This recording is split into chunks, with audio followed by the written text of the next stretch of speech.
Bismillahirrahmanirrahim. Assalamualaikum warahmatullahi wabarakatuh.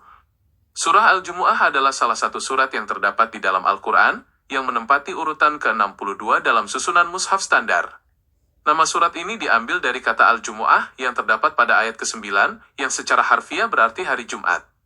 Pokok pembahasan utama di dalam surat ini berkaitan dengan pensyariatan pelaksanaan sholat Jumat serta seruan untuk segera memenuhi panggilan Allah Subhanahu wa Ta'ala guna menunaikannya ketika azan telah dikumandangkan, seraya meninggalkan segala aktivitas perdagangan atau urusan duniawi sementara waktu. Ditinjau dari segi tempat turunnya, surah Al-Jumu'ah digolongkan sebagai surat Madaniyah karena diturunkan kepada Nabi Muhammad SAW setelah peristiwa hijrah ke Madinah. Surat ini terdiri dari 11 ayat secara keseluruhan, yang memuat berbagai tuntunan penting bagi kaum beriman dalam menata kehidupan bermasyarakat, beribadah, serta menjaga komitmen keimanan mereka kepada Allah Subhanahu wa Ta'ala. Secara garis besar, isi kandungan surah Al-Jumu'ah mencakup beberapa aspek utama yang sangat mendasar bagi pembentukan kepribadian Muslim. Aspek pertama adalah penegasan mengenai sifat Maha Suci, Maha Perkasa, dan Maha Bijaksana Allah Subhanahu wa Ta'ala yang telah mengutus seorang Rasul di tengah-tengah kaum yang ummi dari kalangan mereka sendiri, yaitu Nabi Muhammad SAW, untuk membacakan ayat-ayatnya, menyucikan jiwa mereka, serta mengajarkan kitab dan hikmah.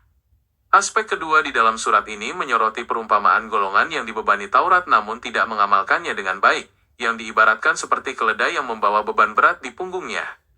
Melalui perumpamaan ini, Allah Subhanahu wa Ta'ala hendak memperingatkan umat Islam agar tidak menjadi kaum yang mengabaikan petunjuk dan peringatan yang telah diberikan di dalam Al-Quran, serta sunnah Nabi Muhammad SAW. Aspek ketiga berkaitan dengan peringatan keras kepada orang-orang Yahudi yang mengaku sebagai kekasih Allah Subhanahu wa Ta'ala di luar manusia biasa, namun tidak pernah merindukan kematian karena kesadaran akan dosa-dosa yang telah mereka perbuat. Allah Subhanahu wa Ta'ala menegaskan bahwa kematian yang mereka lari darinya itu pasti akan menemui mereka, untuk kemudian mereka dikembalikan kepada Zat yang Maha mengetahui segala yang gaib dan yang nyata. Aspek keempat yang menjadi inti penutup dari surat ini adalah seruan spesifik mengenai kewajiban mendirikan sholat Jumat.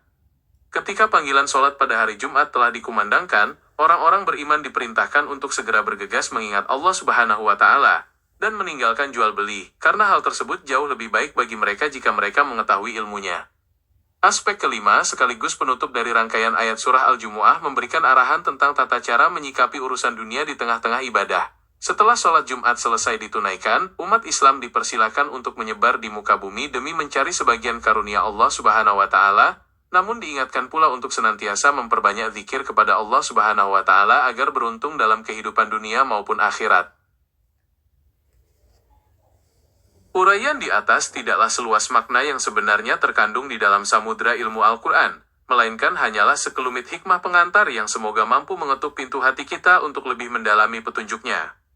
Surah Al-Jumu'ah bagaikan permata yang memancarkan cahaya kedisiplinan spiritual, mengingatkan kita agar senantiasa menyelaraskan detak jantung duniawi dengan irama zikir kepada Allah Subhanahu wa Ta'ala dan kecintaan kepada Nabi Muhammad SAW.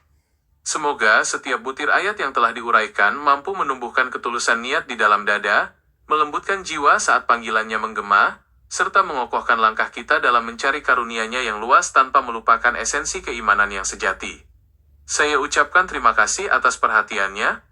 Semoga Allah Subhanahu wa Ta'ala selalu melindungi kita semua dalam kebaikan. Wabillahi taufiq wal hidayah. Wassalamualaikum warahmatullahi wabarakatuh.